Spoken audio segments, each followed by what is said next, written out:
Welcome students. स्वागत है आप सभी लोगों का हमारे इस साइबर सिक्योरिटी कोर्स में। और हम जो है अपने साइबर सिक्योरिटी कोर्स का जो लाइनक्स मॉड्यूल है उस लाइनक्स मॉड्यूल को हम लोग कर रहे हैं। ठीक है जी।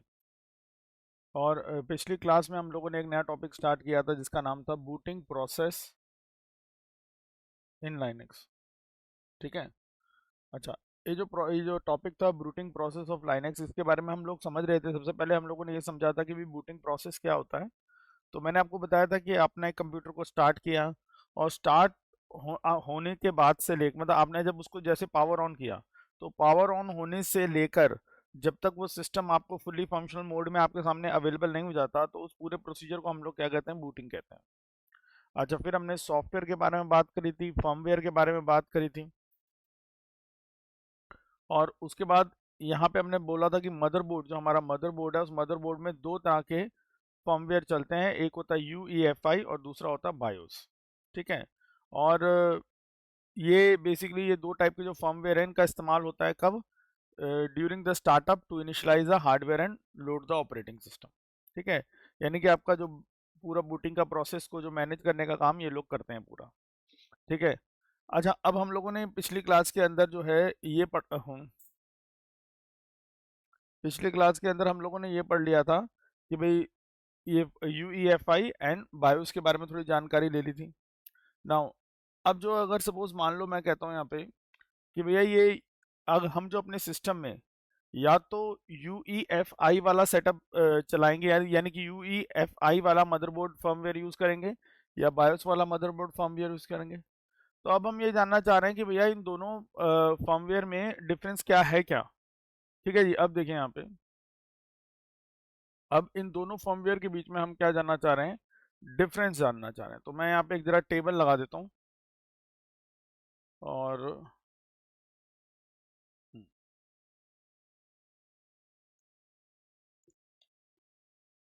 ठीक। अब इस टेबल को जरा एक्सप्लेन करते हैं हम लोग।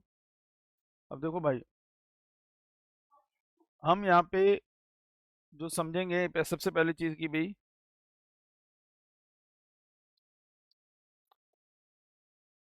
फीचर्स कैटेगरी, कि भाई हम दोनों चीज़ों में किस पॉइंट ऑफ व्यू से डिफरेंस चेक करेंगे।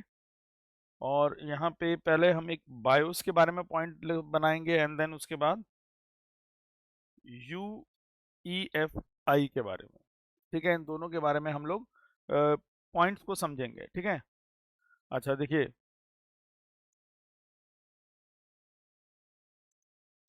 अब जो फीचर्स कैटेगरी की जब हम बात कर रहे हैं, सबसे पहले मैं यहाँ पे बता देता हूँ कि भैया रिलीज डेट, रिलीज डेट कि अगर मैं रिलीज डेट की बात करूं, रिलीज डेट मतलब भैया ये बायोस वाला वर्जन कब रिलीज हुआ था और ये दूसरा वाला वर्जन कब रिलीज हुआ था। तो बायोस पहले का है तो ये 1981 में था। ठीक है। और जो इसका UEFI वाला वर्जन है, ये थोड़ा लेटेस्ट वाला है, तो ये 2002 में रिलीज हुआ था। ठीक है। अच्छा, इसके बाद जो नेक्स्ट यहाँ पे आता है कि भैया इसका जो हमारा क्या नाम है अपना यूजर इंटरफेस कैसा था। ठीक है। यहाँ पे हम क्या जानना चाह रहे हैं कि भाई साहब इनका यूजर इंटरफेस किस तरह से था। ठीक है। अच्छा देखो, अब यूजर इंटरफेस जानना है तो यहाँ पे बायोस वाले में क्या होता था, ये होता था टेक्स्ट बेस्ड। यानी कि आप कुछ टेक्स्ट डाल सकते थे वहां पे। एक मिनट, टेक्स्ट बेस्ड था या ये कह लो। और इसमें सपोज हम कीबोर्ड के द्वारा नेविगेशन करते थे, कीबोर्ड के द्वारा नेविगेशन मतलब कीबोर्ड की जो अप डाउन की है उनके द्वारा हम यहाँ पे नेविगेशन परफॉर्म करते थे। यानी कि इधर से उधर जाना, वो सब जाना, ये सब इसके द्वारा करते थे। अच्छा, जो UEFI वाला है भाई, ये हमारा ग्राफिकल वाले को भी सपोर्ट करता है। ठीक है। ग्राफिकल मतलब क्या सपोर्ट करेगा भैया, ये आपके सपोर्ट करेगा माउस को एंड कीबोर्ड को। यानी कि यहाँ पे माउस भी यूज कर सकते हैं इस वाले इंटरफेस के अंदर। ठीक है जी। तो यहाँ पे ये ग्राफिकल वाला था और यहाँ पे टेक्स्ट बेस और यहाँ पे कीबोर्ड नेविगेशन चलता था। अच्छा, उससे इंपॉर्टेंट और चीज क्या की ऑपरेटिंग सिस्टम। ठीक है। तो भाई ये वाला जो है हमारा ऑपरेटिंग सिस्टम किस किस में क्या चलता था। अब देखो यहाँ पे जो बायोस वाला सेटअप जो है हमारा, वो 16 बिट वाले ऑपरेटिंग सिस्टम में चलता था। ठीक है, और इसमें जो है 16 MB वाला चलता था, और यहाँ 16 बिट वाला चलता था, और यहाँ पे 32 बिट से लेकर 64 बिट, 32 बिट से लेकर 64 बिट। यानी कि एक सिंपल सी बात है यार, ये वाला जो है हमारा कौन सा है, बायोस वाला, ये 16 बिट वाले ऑपरेटिंग सिस्टम पे काम करता था, और ये UEFI वाला जो है 32 बिट से लेकर 64 बिट तक के, 32 बिट या कह लो, और नहीं, और कहेंगे 2 नहीं होगा यहाँ पे, क्योंकि 32 और 64 आता था, 32 बिट और 64 बिट। तो 32 बिट के ऑपरेटिंग सिस्टम या 64 बिट के ऑपरेटिंग सिस्टम पे काम करता था ये। ठीक है जी। अच्छा, अब कई लोगों को कंफ्यूजन होती है कि भाई ये 32 बिट ये 64 बिट का क्या मतलब है। देखो एक सिंपल सी बात समझ लो, ऐसा समझ मान लो, 32 बिट वाला ऑपरेटिंग सिस्टम मतलब एक ऐसे सेटअप को सपोर्ट करता है जिसमें ऐसा मान लो कि ऐसा एक छोटा सा बात समझ लेते हैं कि भाई मान लो आपके पास 16 बाइक्स हैं। कितनी बाइक हैं? 16। ठीक है। अच्छा, अब 16 बाइक में कितने जने एक बार में निकल सकते हैं? 16 बंदे निकल सकते हैं। ठीक है। अच्छा, अगर आपके पास, अगर 16 वाले, जब आपके पास 16 बाइक्स हैं लेकिन बंदे आपके पास 32 हैं, तो क्या होगा, पहले पहले 16 जाएंगे, अपना काम निपटा के वापस आएंगे, उसके बाद फिर बाद के 16 जाएंगे। यानी कि क्योंकि आपके पास बाइक 16 हैं और 32 बंदों को मैनेज करना है, तो ऑब्वियसली 16-16 के 2 ग्रुप बनाऊंगा, और पहले एक ग्रुप को सेटिस्फाई करूंगा एंड देन उसके बाद दूसरे ग्रुप को। ठीक है। अच्छा, लेकिन अगर सपोज मान लो आपके पास 16 की जगह 32 बाइक्स हो गई, तो 32 के 32 बंदे एक साथ जा सकते हैं यहाँ पे। तो ऐसा कुछ समझ लो कि यहाँ पे 16 बिट ऑपरेटिंग सिस्टम में इंस्ट्रक्शन लाइन जो है, में आपकी 16 बिट्स, यानी 0101 जो होता है ना, उसको एक बिट कहते हैं ना, तो जैसे 1 एक बिट है, 0 एक बिट है, तो ऐसे 16 बिट की इंफॉर्मेशन एक बार में ट्रेवल कर सकती है। ठीक है। अच्छा, लेकिन जो 32 बिट वाला है उसमें 32 बिट की इंफॉर्मेशन ट्रेवल कर सकती है, और 64 बिट की इंफॉर्मेशन ट्रेवल कर सकती है। तो आप खुद ही समझ सकते हैं कि भाई, अगर 32 बिट वाले, 16 बिट वाले ऑपरेटिंग सिस्टम में अगर मान लो मुझे ऐसा डेटा भेजना है जो 32 बिट का है, तो ऑब्वियस बात है वो 2 बार में जाएगा। ठीक है। लेकिन वहीं अगर मेरे पास 32 बिट का ऑपरेटिंग सिस्टम होगा तो एक ही बार में चला जाएगा। अच्छा, उसके बाद यहाँ पे एक इंपॉर्टेंट चीज आती है जिसको हम कहते हैं पार्टीशन सपोर्ट। पार्टीशन का क्या सपोर्ट रहता है यहाँ पे? अच्छा, यहाँ पे पार्टीशन करने के लिए क्या इस्तेमाल होता है? यहाँ पे MBR, ठीक है, जिसको हम लोग कहते हैं मास्टर बूट रिकॉर्ड। ठीक है। और ये कहाँ तक यूज होता है? अप टू 2 टेराबाइट तक। ठीक है, अप टू 2 टेराबाइट तक आप इसको यूज कर सकते हैं। अच्छा, और अगर मैं इसकी बात करता हूँ यहाँ पे, ठीक है, तो ये होता है GPT बेस्ड।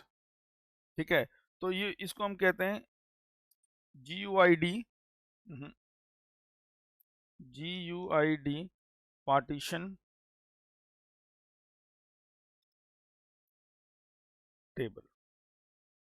ठीक है, और ये एक तरह से ओवर 2 TB वाले केस के अंदर हम लोग इसका इस्तेमाल कर सकते हैं। ठीक है, ये अप टू 2 TB वाले केस तक चलता है, और वो बेसिकली जो है अपना ओवर 2 TB तक चलेगा हमारे यहाँ पे। ठीक है।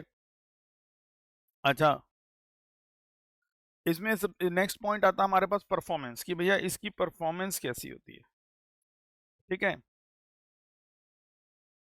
तो देखो जब हम परफॉर्मेंस की बात कर रहे हैं, तो ये इसकी परफॉर्मेंस जो है हमारा बायोस वाले की, ये थोड़ी स्लोअर होगी, स्लोअर बूट टाइम्स, और ये कह लो जी लिमिटेड हार्डवेयर सपोर्ट। ठीक है, लिमिटेड हार्डवेयर सपोर्ट रहेगा यहाँ पे। लेकिन अगर हम सपोज इसकी बात करेंगे, जीपीटी वाले की बात करेंगे, ठीक है, तो यूईएफआई की बात करेंगे, तो यहाँ पे क्या है, फास्टर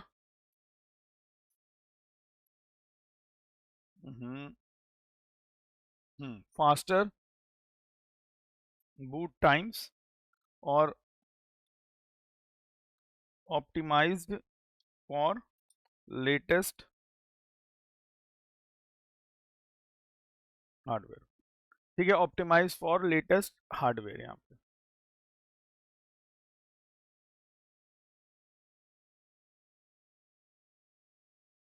ठीक है जी, तो ये एक तरह से ये कुछ इसके बारे में बताया मैंने। जो जो हम बात कर रहे थे ना कि दो फर्मवेयर जो हैं हमारे, ठीक है, उन दो फर्मवेयर्स के बारे में हमने यहाँ पे कुछ बात करी। जैसे एक फर्मवेयर था हमारा बायोस और दूसरा फर्मवेयर था हमारा UEFI। ठीक है, और ये भी हमने देख लिया कि कब रिलीज हुए थे। बायोस में टेक्स्ट बेस्ड रहता है, या जैसे की अप एंड डाउन जाना तो कीबोर्ड से जाएंगे, लेकिन यहाँ पे ग्राफिकल है, आप माउस का भी इस्तेमाल कर सकते हैं UEFI वाले फर्मवेयर के अंदर। ये 16 बिट ऑपरेटिंग सिस्टम्स के लिए था, ये 32 और 64 बिट के लिए है। ठीक है, यहाँ पे पार्टीशन टाइप, पार्टीशन में यहाँ पे MBR की स्कीम का इस्तेमाल होता है। और यहाँ पे पार्टीशन के लिए, पार्टीशन आप एक तरह समझ लो जैसे वो नहीं करते हम लोग C ड्राइव D ड्राइव करते थे पार्टीशन। ठीक है, तो यहाँ पे पार्टीशन टाइप जो है MBR यूज होगा, और वहां पे पार्टीशन टाइप जो होता है वो GPT यूज होता है। ठीक है, अच्छा ऑब्वियस बात है यार, ये जो अपना UEFI है इसका ग्राफिकल सपोर्ट है, इतने ज्यादा बिट ऑपरेटिंग सिस्टम को सपोर्ट करता है, तो ऑब्वियस बात है यार इसकी स्पीड ज्यादा होगी। और ये वाला जो है वो उतना फास्ट नहीं है, तो भैया इसकी स्पीड कम होगी। ठीक है, तो ये कुछ बेसिक डिफरेंस थे हमारे दोनों जो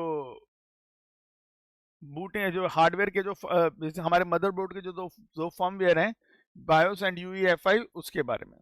ठीक है, अच्छा देखो, अब हम बात करते हैं यहाँ पे कि जो बेसिकली हमारा जो रेड हैट लाइनेक्स है उसमें बूटिंग प्रोसेस होता गया, अब उसके स्टेप्स को हम डिस्कस करते हैं। ठीक है जी, एक मिनट, कोई आया हुआ है, इसको भी एंटर करवा देते हैं भाई, आओ जी। ठीक है, तो अब हमारा जो टॉपिक है मेन, वो है steps of the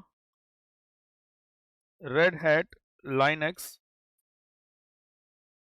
booting process. ठीक है, तो भैया यहाँ पे हम जो बात कर रहे हैं यहाँ पे steps of booting of Linux process की बात कर रहे हैं, कि भैया उसके अंदर क्या क्या स्टेप्स हमारे पास अवेलेबल हैं। ठीक है, तो उन स्टेप्स को हम लोग यहाँ पे भी फिलहाल सीखेंगे। तो चलिए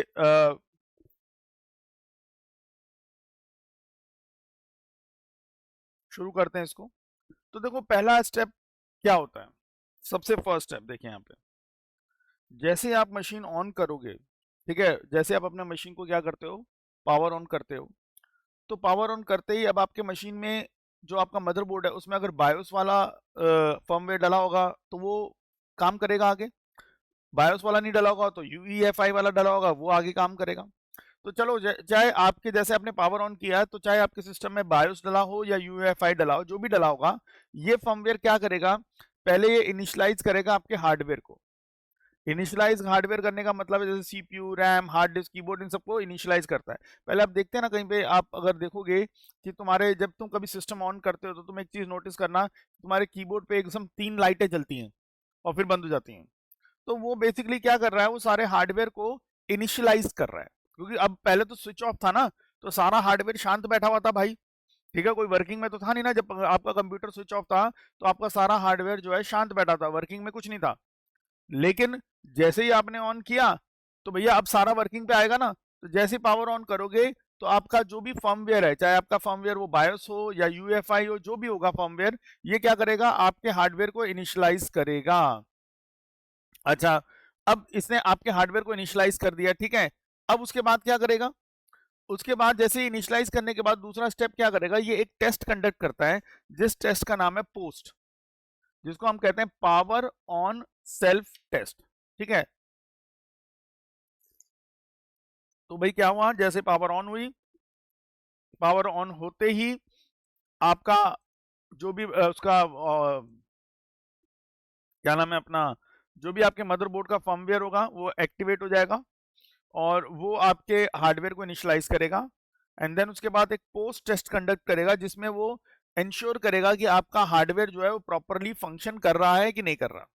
अच्छा, जब उसका हार्डवेयर जब उसका पोस्ट टेस्ट सक्सेसफुल हो जाएगा, उसे लग जाएगा हाँ जी, जो जो हार्डवेयर मैंने अभी इनिशियलाइज करे हैं वो सारे हार्डवेयर जो है परफेक्ट वे में काम कर रहे हैं, ठीक है, तब वो क्या करेगा, तब वो देखना शुरू करेगा बूटेबल डिवाइस को कि भैया अब ठीक है, जो मेरी मशीनरी है वो बिल्कुल फर्स्ट क्लास चल रही है, लेकिन अब सेकंड स्टेप मुझे क्या करना है, अब बूटिंग करना है। तो भाई बूटिंग करने के लिए, बूटिंग का मतलब क्या है, ऑपरेटिंग सिस्टम को एक्टिवेट करना। तो पहले तो उसको ये देखेगा ना कि ऑपरेटिंग सिस्टम कहां से उठाऊं, ठीक है। तो देखो पहला मैं फर्स्ट स्टेप यहाँ पे लिख देता हूं। तो पहला हमारा स्टेप जो है वो क्या है, बायोस स्लैश UEFI इनिशियलाइजेशन, ठीक है, पहला स्टेप हमारा यही है। अच्छा, इस फर्स्ट स्टेप के अंदर हमने क्या देखा भाई, क्या क्या काम हो रहा है इस फर्स्ट स्टेप के अंदर। देखो सबसे पहले क्या होगा, when the system is power on, जैसे ही आपके सिस्टम का क्या होगा भाई साहब, पावर ऑन कर दिया जाएगा,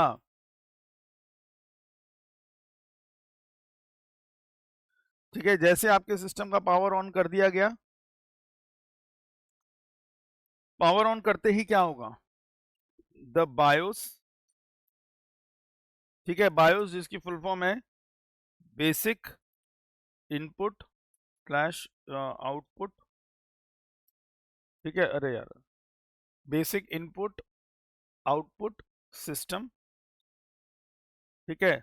तो या तो बायोस, और अगर हो सकता है आपके सिस्टम में UEFI चल रहा हूं, ठीक है, तो UEFI के फुल फॉर्म है यूनिफाइड एक्सटेंसिबल फर्मवेयर इंटरफेस, ठीक है भाई।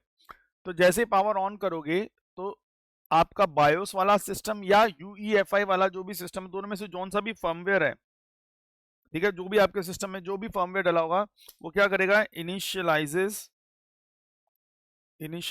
द हार्डवेयर, ठीक है, आपके हार्डवेयर को इनिशियलाइज करेगा, ठीक है। हार्डवेयर कौन सा इनिशियल हार्डवेयर, मतलब हम CPU की बात कर रहे हैं, रैम की बात कर रहे हैं, हार्ड डिस्क की बात कर रहे हैं, ठीक है, कीबोर्ड की बात कर रहे हैं। तो वो क्या करेगा भाई साहब, जो भी आपके हार्डवेयर डिवाइसेस हैं उन सबको क्या करेगा, मेन मेन हार्डवेयर डिवाइसेस जो है उन सबको इनिशियलाइज करेगा।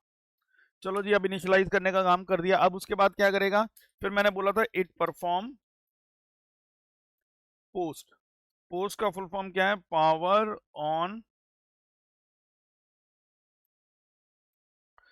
On self test. तो भाई ये पोस्ट टेस्ट करेगा, power on self test, power on self test start करेगा। अच्छा, ये किस लिए करेगा, to ensure that the hardware is functioning, ये हार्डवेयर जो है वो हमारा भैया फंक्शन कर रहा है कि नहीं कर रहा, वो चेक करने के लिए। अच्छा, इसके बाद नेक्स्ट क्या होगा, अब भाई पावर ऑन सेल्फ टेस्ट हमारा कंप्लीट हो गया, बिल्कुल फर्स्ट क्लास कंप्लीट हुआ हमारा, और ये हो गया कि जितने भी डिवाइस हैं भैया प्रॉपर वे में वर्क कर रहे हैं, ठीक है जी। अब then it looks for the bootable device, अब वो देखेगा कि बूटेबल डिवाइस कौन सा है, जैसे हार्ड डिस्क से बूट करना है, या CD/DVD से बूट करना है, ठीक है, या भैया USB से बूट करना है। मैंने उस दिन आपको बूट प्रेफरेंस दिखाया भी था आपका, कि एक नेटवर्क वाला भी होता है, तो वो पहले भैया वो चेक करता है, बूट प्रायोरिटी में जाके चेक करता है कि भाई साहब किससे बूट कर लूं, ठीक है, किससे मुझे क्या करना है, बूट करना है। तो ये तो हो जाता है जी इसका पहला स्टेप। अब दूसरा स्टेप क्या है, दूसरा स्टेप हमारा पास होता है, that is boot loader stage, boot loader stage. अब देखो पहला स्टेज हम लोगों ने देख लिया कि वो भैया बायोस या UEFI जो भी हमारे पास डला हुआ है उसका इनिशियलाइजेशन। उसके बाद नेक्स्ट स्टेज क्या है हमारे पास, दैट इज जो हमारा बूट लोडर स्टेज। अच्छा, अब देखो क्या करता है यहाँ पे, अब सपोज मान लो पहले उसने मैंने बोला जब पोस्ट टेस्ट कंडक्ट हो गया तब उसने क्या चेक करा कि भैया बूटेबल डिवाइस कौन सा है, मतलब कहाँ से मुझे बूट करना है, बूटिंग ऑर्डर क्या है। ठीक है। अच्छा, जब उसे पता लगता है कि भैया यहाँ से बूट करना है तो वो क्या करता है, जो आपका बायोस या यूईएफआई जो भी है वो क्या करता है, बूट लोडर को लोड करता है। ठीक है। अब क्या करता है, वो बूट लोडर को लोड करेगा इनटू द मेमोरी, और ये कहां से करेगा, फ्रॉम द एमबीआर या ईएफआई जो भी पार्टीशन आपके चल रहे होंगे, क्योंकि मैंने आपको बोला सी डी ड्राइव होता है जो भी है। तो जो भी आपका जहां पे भी आपका ऑपरेटिंग सिस्टम का रखा होगा, तो सबसे पहले वो क्या करेगा, लोड करेगा बूट लोडर प्रोग्राम को इनटू द मेमोरी। और ये बूट लोडर प्रोग्राम कहाँ पड़ा होगा भैया, या तो एमबीआर मास्टर बूट रिकॉर्ड वाली जगह पे, या और कोई जगह जो है ईएफआई वाली जगह वो उसमें पड़ेगा। अच्छा, अब उसके बाद जो हमारा लाइनेक्स है, ठीक है, ये यूज करता है ग्रब 2 को। ग्रब 2 का मतलब क्या है, ग्रैंड यूनिफाइड बूट लोडर। ठीक है। तो हमारा रेड हेड किसका यूज करता है, ग्रब 2 का इस्तेमाल करता है। अच्छा, अब ये ग्रब क्या करेगा, पहले डिस्प्ले करेगा पहले तो boot menu with the available kernel. तो पहले ये ग्रब वाला जो ऑप्शन जो है, जो हमारा रेड हेड लाइनेक्स का है, वो आपको बूट मेन्यू दिखाएगा विद द अवेलेबल कर्नल, मतलब जो भी हमारा कर्नल चल रहा है उसमें बूट मेन्यू क्या है। अच्छा, जब वो हम सेलेक्ट कर लेंगे तो ग्रब क्या करेगा, फिर वो क्या करेगा, कर्नल लाइनक्स के कर्नल को लोड करेगा, एंड द उसके अलावा क्या करता है, इनिट रैम एफएस एक फाइल होती है उसको मेमोरी में डालेगा। ठीक है। तो देखते हैं जरा यहाँ पे, तो भाई हमें क्या पता लगा यहाँ पे इस स्टेप के अंदर क्या क्या काम हुआ जी। देखो, द बायोस स्लैश यूईएफआई ये जो है,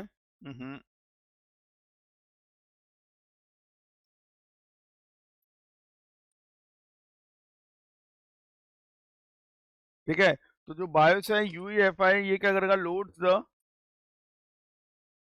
किसको लोड करेगा, ये लोड करेगा बूट लोडर को।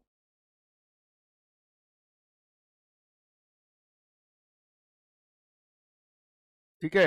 ये क्या करेगा, load the boot loader into the memory. ठीक है, जो भी बूट लोडर होगा उसको मेमोरी में लोड करेगा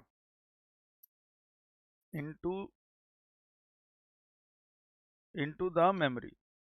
ठीक है जी, आपकी जो कंप्यूटर की जो मेमोरी है यानी रैम है उसमें लोड कर देगा ये। ठीक है। फ्रॉम द, कहां से लोड करेगा, फ्रॉम द एमबीआर। एमबीआर मतलब मास्टर बूट रिकॉर्ड। ठीक है, एमबीआर से करेगा, या एक और होता है हमारा ईएफआई, वहां से कर सकता है, ईएफआई पार्टीशन सेव कर सकता है। ठीक है जी। अच्छा, अब इसने क्या करा भैया, जो अब सेकंड पावर देखो, जो हमारा पोस्ट टेस्ट है वो पोस्ट टेस्ट कंप्लीट हो गया।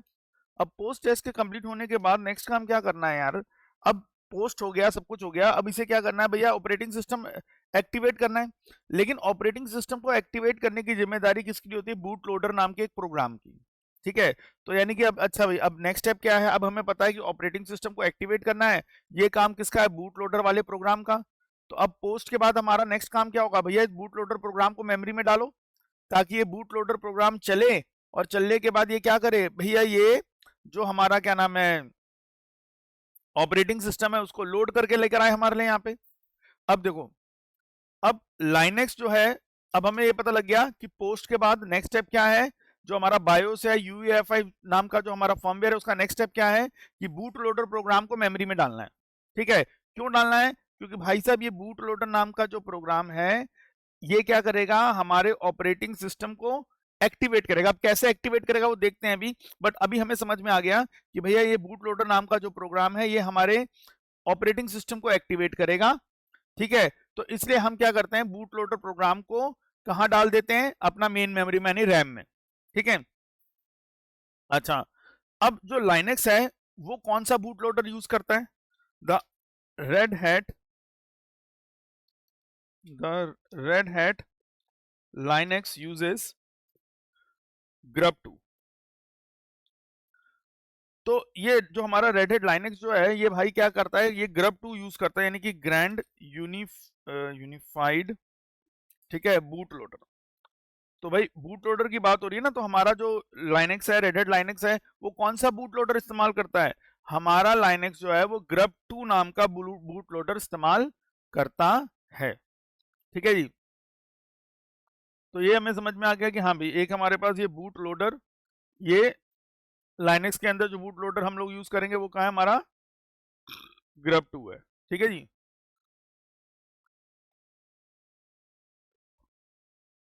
हम्म। अच्छा, अब grub 2 आ गया, ठीक, यानी कि पहले पोस्ट टेस्ट कंप्लीट हो गया, और पोस्ट टेस्ट कंप्लीट होने के बाद, पोस्ट टेस्ट कंप्लीट होने के बाद क्या हुआ? फिर पोस्ट हो गया, फिर उसके बाद अब जो हमारा फर्मवेयर है उसका नेक्स्ट काम क्या है? बूट लोडर को मेमोरी में डालना। ठीक है। अच्छा, जो रेड हैट लाइनेक्स में कौन सा बूट लोडर इस्तेमाल होता है? रेड हैट लाइनेक्स में बूट लोडर जो इस्तेमाल होता है उसका नाम क्या है? grub 2। तो यानी कि अभी हम रेड हैट लाइनेक्स की अगर बात करें तो हमारा बायोस या यूईएफआई जो भी फर्मवेयर चल रहा होगा वो क्या करेगा? grub 2 को, जो कि क्या है? बूट लोडर है, grub 2 को कहां पे डालेगा? मेमोरी में डालेगा। ठीक है। अच्छा, अब grub 2 एक्टिवेट होते ही क्या करेगा? ये प्रोग्राम एक्टिवेट होते ही ये भाई साहब क्या करेंगे? देखो, grub 2 जी क्या करेंगे? देखो यहाँ पे grub display the boot menu with the available kernel option. ठीक है। अब यार ये क्या करेगा भाई साहब? ये आपको ना बूट मेन्यू दिखाएगा।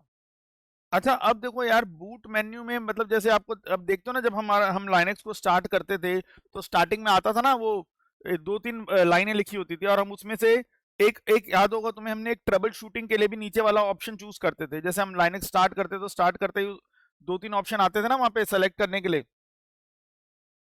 तो ये बेसिकली क्या करता था? ये वहां पे हमें क्या प्रोवाइड करता है? अवेलेबल बूट मेन्यू देता है, जिसमें हमारे पास अवेलेबल कर्नल में, जो हमारा कर्नल उसमें कौन कौन से ऑप्शन अवेलेबल हैं वो वाला ऑप्शन ये grub 2 हमें डिस्प्ले करवा देता है। तो यानी ये जो हमारा grub नाम का बूट लोडर है, इसका काम, पहला काम क्या है कि भैया बूट मेन्यू दिखाएगा। अब एक्चुअली देखो, बूट मेन्यू में ना देखो दो ही ऑप्शन आते हैं वहां पे। एक होता है कि एक तो लाइनेक्स को नॉर्मल तरीके से स्टार्ट कर लो, एक दूसरा होता है ट्रबल शूटिंग वाला। ठीक है, जैसे मैंने आपको बताया था कि भाई अगर कभी कभी सपोज मान लो आप, कोई प्रॉब्लम आ जाए, कुछ आ जाए, तो आप ठीक कर सकते हो लाइनेक्स को, लेकिन उसके लिए आपको लाइनेक्स के अंदर जाना तो पड़ेगा, टर्मिनल पे तो आना पड़ेगा। जब तक टर्मिनल तुम्हारे पास नहीं होगा तुम कैसे ठीक करोगे? अब मान लो तुम्हें पता लग गया तुमसे ना गलती से कोई सेटिंग हो गई है जिससे तुम्हारा लाइनेक्स में गड़बड़ आ गई है। अच्छा, अब गड़बड़ आने के कारण तुम ना क्या कर रहे हो? तुम अपने नॉर्मल तरीके से लॉगिन कर ही नहीं पा रहे हो। तो अब भाई वो गड़बड़ आपको पता है कि आपने ये छेड़ाखानी करी थी, इसी कारण से ये प्रॉब्लम हुई है। अब आप कहोगे यार मैं वो जो मैंने गलत करा था वो मैं ठीक कर देता हूँ, लेकिन ठीक तो तब करोगे ना जब यार तुम्हें एंट्री मिलेगी। जब तक टर्मिनल तुम्हारे हाथ में नहीं आएगा तुम कैसे घुसोगे? तो वहां पे हमारे पास एक तो था कि नॉर्मल रेडेड लाइनिंग स्टार्ट करना, और एक नीचे ऑप्शन होता था ट्रबल शूट वाला। ठीक है, तो वही क्या है? आपका बूट मेन्यू है। अच्छा, अब उसके बाद फिर क्या है भाई? Once a kernel is selected, भाई यानी कि अब आपने उसमें से सेलेक्ट कर लिया कि भाई मुझे नॉर्मल वाला कर्नल चाहिए या ट्रबल शूटिंग वाला कर्नल चाहिए। ठीक है। अच्छा, अब उसके बाद क्या होगा? जब आपने सेलेक्ट कर लिया कि कर्नल सेलेक्ट हो गया, तो उसके बाद फिर क्या करेगा? अब grub grub loads the Linux kernel, फिर ग्रब उस लाइनेक्स कर्नल को लोड करेगा। ठीक है, और उसके साथ grub loads the Linux kernel, और एक और चीज भी लोड करता है, एंड द, एक और चीज है इनिट रैम एफएस। इसको हम कहते हैं इनिट रैम एफएस, या इसका फुल फॉर्म हम ऐसे कहते हैं इनिशियल रैम फाइल्स सिस्टम। ठीक है, तो ये आपका जो इनिट रैम एफएस है, इसकी फुल फॉर्म जो है हमारे पास क्या है? Initial RAM file system. ठीक है। अच्छा, अब ये क्या करेगा? इसको काम लोड करेगा इनटू द मेमोरी। तो जैसे आपने कर्नल सेलेक्ट कर लिया कि आपको नॉर्मल वाले कर्नल पे जाना है या ट्रबल शूटिंग वाले कर्नल पे जाना है, जो भी आप सेलेक्ट कर लोगे, तो जैसे मान लो मैंने अभी नॉर्मल वाला चूज किया, तो फिर वो ग्रब क्या करेगा? ग्रब उस कर्नल को, ठीक है, ग्रब क्या करेगा? उस लाइनेक्स के कर्नल को प्लस एक और है जिसका नाम है init RAM FS, initial RAM file system. इन दोनों चीजों को कहां पे लोड करेगा? आपकी मेमोरी में, यानी कि आपके रैम में लोड कर देगा। ठीक है, तो इसने ये दो चीजें कर ली। अच्छा, उसके बाद अब नेक्स्ट क्या होगा? अब ये स्टेप हो गया हमारा। नाउ थर्ड स्टेप,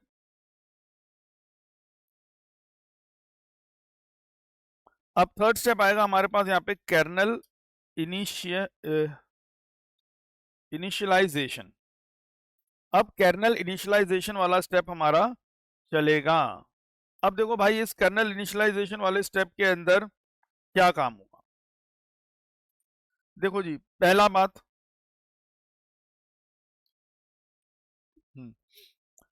अब हमें पता है कि कर्नल जो है वो कोर होता है हमारे ऑपरेटिंग सिस्टम का। ठीक है जी,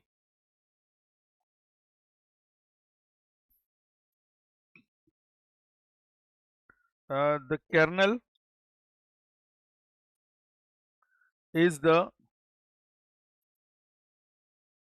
core of the operating system। ठीक है, अच्छा जी, अब देखो क्या होगा। अब ये दोनों चीजें आ गई, कौन सा? आपका एक लाइनक्स का कर्नल और एक इनिट रैम एफएस, ये दो चीजें आपकी मेमोरी के अंदर आ गई। अब क्या है, ये जो इनिट रैम एफएस जो है, जिसका नाम क्या है? Initial RAM file system. तो ये क्या करेगा? सबसे पहले इनिट रैम एफएस क्या करेगा? एक टेम्पररी रूट फाइल सिस्टम तैयार करेगा। ठीक है, क्या करेगा?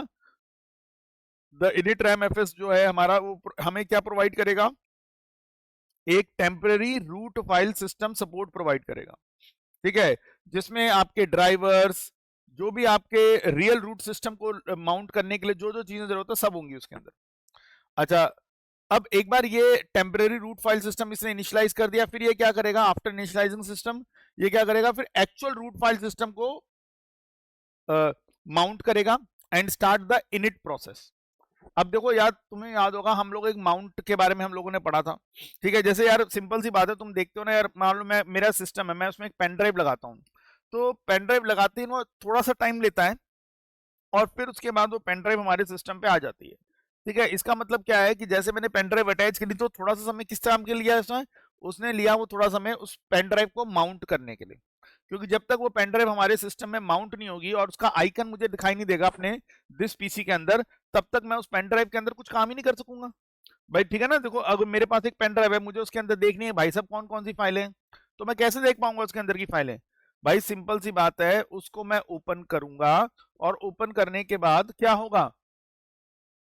जैसे मैं पेन ड्राइव लगाऊंगा, पेन ड्राइव लगाते ही जब उसका दिस पीसी में उस पेन ड्राइव का आइकन आता है, तभी तो मैं उसके अंदर की फाइलें देख पाता हूं।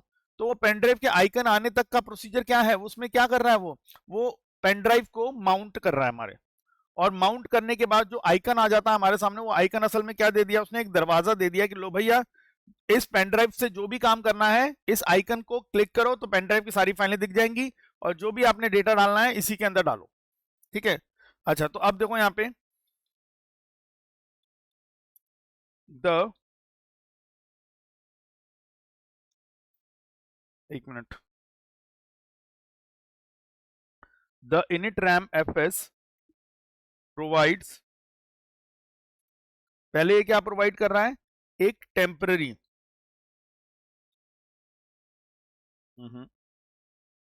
एक temporary root file system provide करता है। ठीक है, तो रूट फाइल सिस्टम का हमें क्या देता है? सपोर्ट देता है, इंक्लूडिंग उसमें सारे drivers required to mount the real root file system. ठीक है, तो देखो अब ये क्या करेगा हमारे पास, हमें क्या समझ में आया कि भाई अब ये जो इनिट रैम एफएस आया था ना, ये अब इनिट रैम एफएस क्या करेगा? एक टेम्पररी रूट फाइल सिस्टम हमें सपोर्ट प्रोवाइड करेगा। ठीक है, एक इसको कहते हैं टेम्पररी रूट फाइल सिस्टम हमें प्रोवाइड कर देगा। अच्छा, जो क्या इंक्लूड करता है? Including drivers required to mount the real root file system. तो पहले भैया इसने एक टेम्पररी रूट फाइल सिस्टम तैयार कर दिया, और उसके बाद फिर क्या कर रहा? आफ्टर इनिशियल, फिर वो क्या करेगा? देखो यहाँ पे जब एक बार इनिट रैम एफएस ने एक temporary root file system provide कर दिया, तो यानी कि यार मेरे पास अभी रियल नहीं आया पर टेम्परेरी तो आ गया, यानी कि मैं अभी इनिशियलाइज कर सकता हूं चीजों को।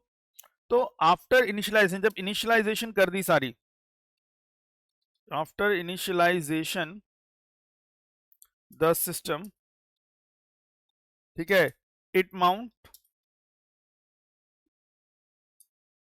The actual root file, actual root file system and start the init process, ठीक है। और उसके बाद ये एक्चुअल रूट फाइल सिस्टम को डाल देगा एंड देन उसके बाद क्या स्टार्ट कर देगा, इनिट नाम का प्रोसेस स्टार्ट कर देगा। अब ये इनिट नाम का प्रोसेस क्या काम करेगा, देखो यहाँ पे, एक मिनट, ये आई थिंक ज्यादा बड़ा हो जाएगा डॉक्यूमेंट,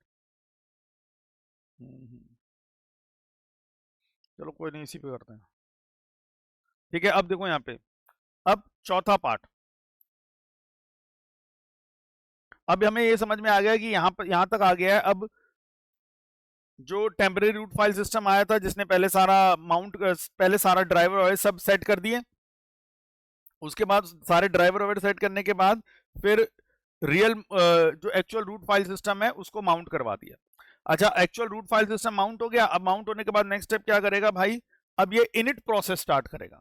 अब हमने कहा भाई साहब ये इनिट प्रोसेस में क्या होगा यार, इनिट, और इसको हम कहते हैं system D,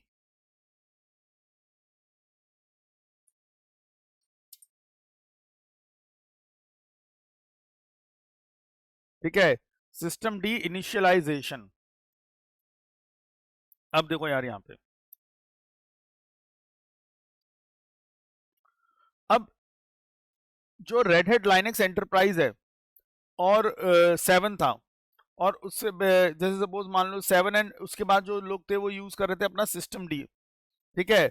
earlier version use करता था सिस इनिट नाम से और अपस्टार्ट नाम से कमांड्स को यूज करता है, लेकिन अब हम सिस्टम डी का इस्तेमाल करते हैं, ठीक है। तो रेड हैट लाइनक्स का 7 और उससे नेक्स्ट वाले जो वर्जन है वो सारे सिस्टम डी का इस्तेमाल करते हैं।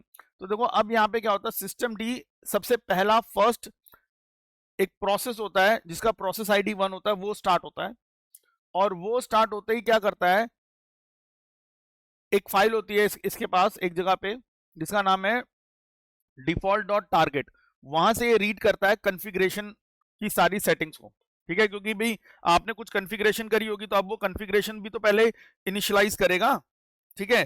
तो देखो अब इनिट वाले प्रोसेस के अंदर सबसे पहले क्या होगा, देखो यहाँ पे पहली बात ये समझ लो कि red hat Linux 7 and later, उसके बाद वाले वर्जन, लेटर वर्जन जितने भी हैं वो सब यूज करते हैं किसका, सिस्टम डी का।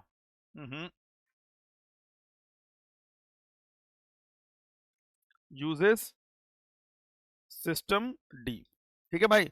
ये सब किसका इस्तेमाल करते हैं, ये सब इस्तेमाल करते हैं सिस्टम डी का, ठीक है। रेड हैट लाइनक्स का जो 7 वाला वर्जन और उससे पहले वाले जितने भी उसके बाद वाले, सॉरी बाद वाले जो वर्जन है वो सब किसका इस्तेमाल करते हैं, सिस्टम डी का। और जो पुराने वाले वर्जन थे वो इनिट वाले का इस्तेमाल करते थे, ठीक है। और एंड इसको हम ये लिख देते हैं,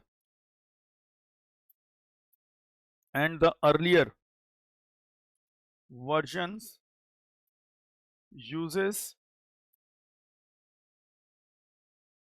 system, नहीं सॉरी, this init,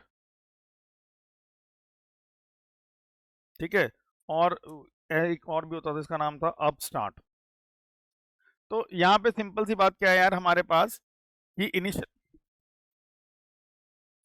इनिशियलाइजेशन के लिए जो यार हमारे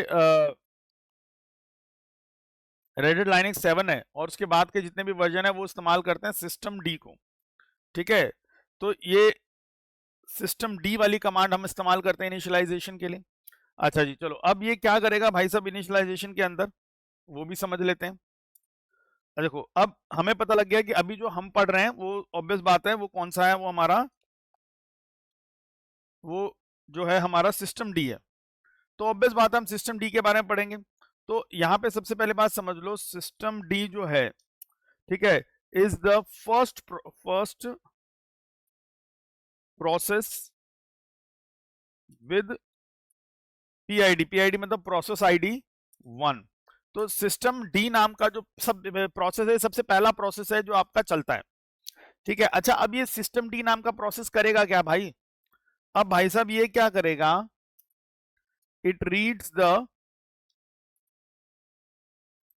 रीड्स इट्स कॉन्फ़िगरेशन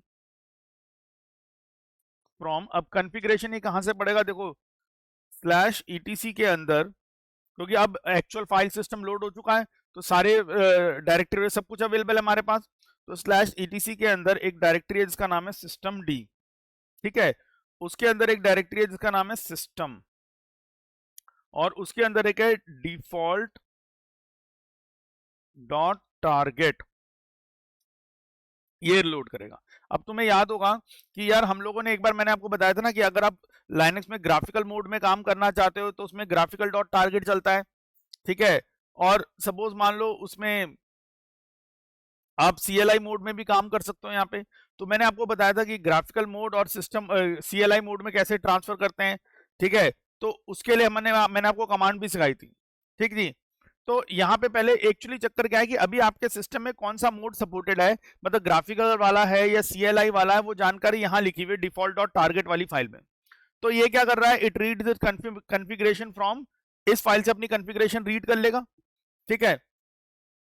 और रीड करने के बाद अब ये क्या करेगा, देखो अब फिफ्थ पार्ट हम बोलते हैं कि अब पांचवा काम क्या है इसका, देखें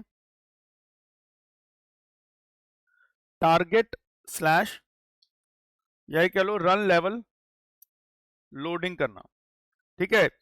अच्छा, अब देखो यहाँ पे पहले जो पहले वाले वर्जन थे, जैसे मैंने बोला ना पुराने वाले वर्जन में sys init यूज होता था और उसमें इस्तेमाल होता था रन लेवल्स का, ठीक है। पुराने वाले वर्जन में sys init यूज होता था और उसमें यूज होता था रन लेवल्स का।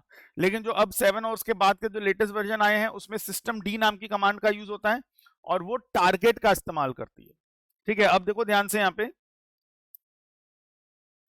अब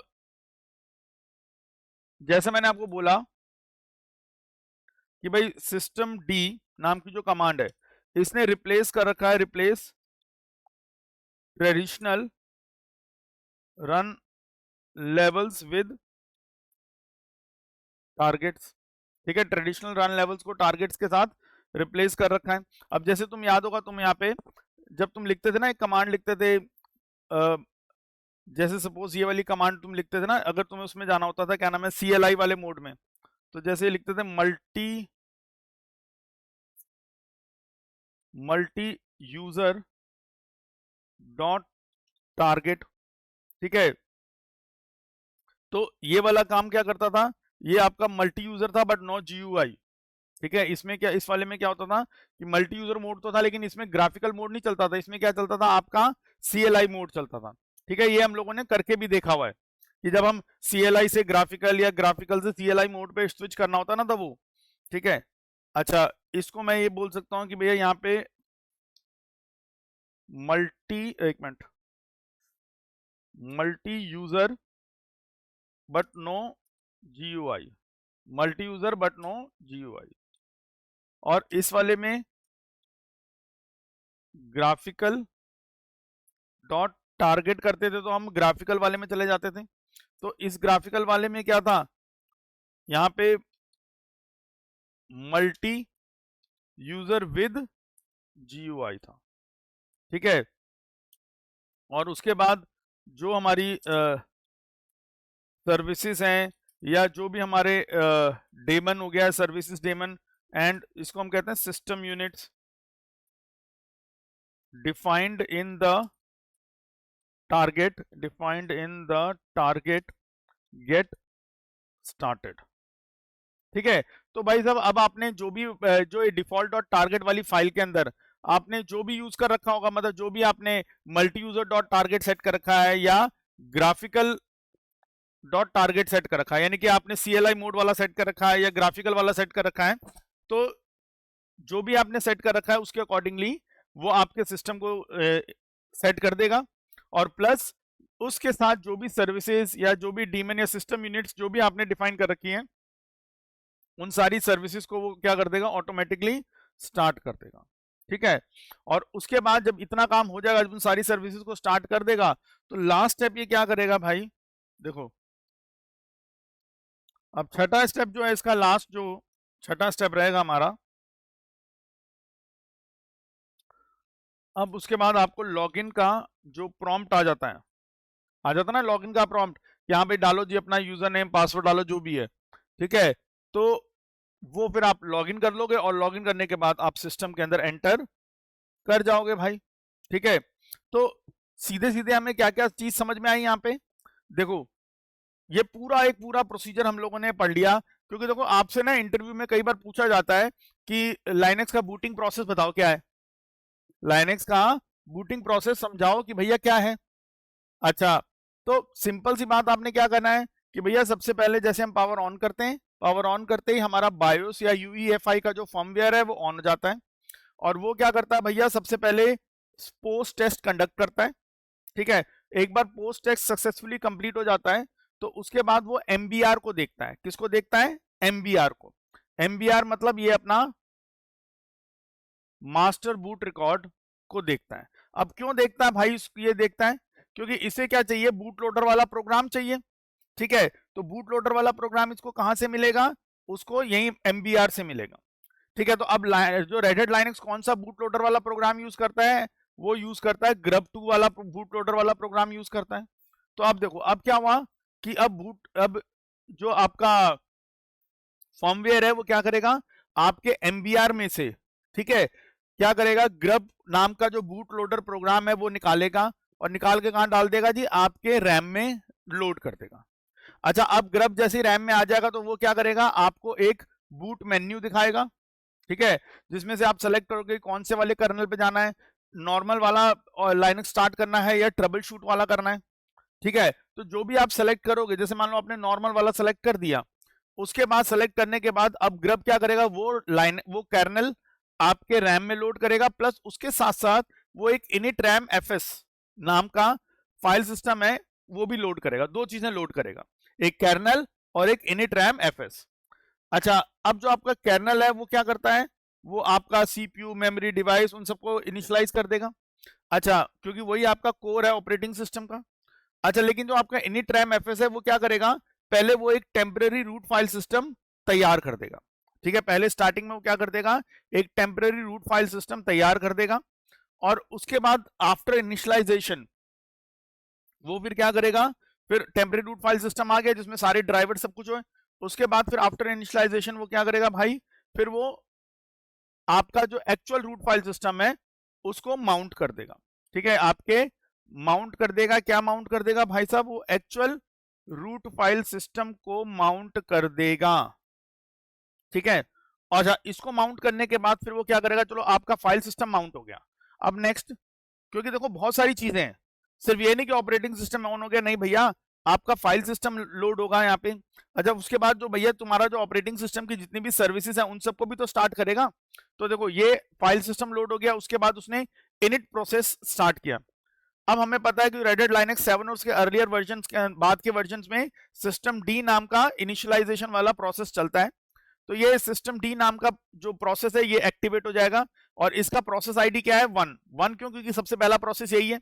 अच्छा, ये क्या करेगा, ये भाई साहब इस जगह पे जाएगा, इसमें डिफॉल्ट डॉट टारगेट में जाएगा, और वहां जाके चेक करेगा कि यार कौन सा वाला मोड ओपन करना है, मतलब ग्राफिकल वाले मोड में आपके सिस्टम को लेकर आना है या सीएलआई मोड पे लेकर आना है। तो वो क्या करेगा, जो आपकी कॉन्फ़िगरेशन की जितनी भी इंफॉर्मेशन है वो कॉन्फ़िगरेशन इंफॉर्मेशन कहां से रीड करेगा, इसको ऐसे कहते हैं इट रीड कॉन्फ़िगरेशन इंफॉर्मेशन। तो कॉन्फ़िगरेशन की इंफॉर्मेशन रीड करेगा कहां से, भैया ये आपको पाथ दे रखा है इस जगह से, वो कॉन्फ़िगरेशन की इंफॉर्मेशन को रीड करेगा। अच्छा, उसने पढ़ लिया सारी कॉन्फ़िगरेशन की इंफॉर्मेशन, अब क्या करेगा, अब यहां से उसे पता लग गया कि आपने multi user dot target set कर रखा है या ग्राफिकल डॉट टारगेट सेट कर रखा है।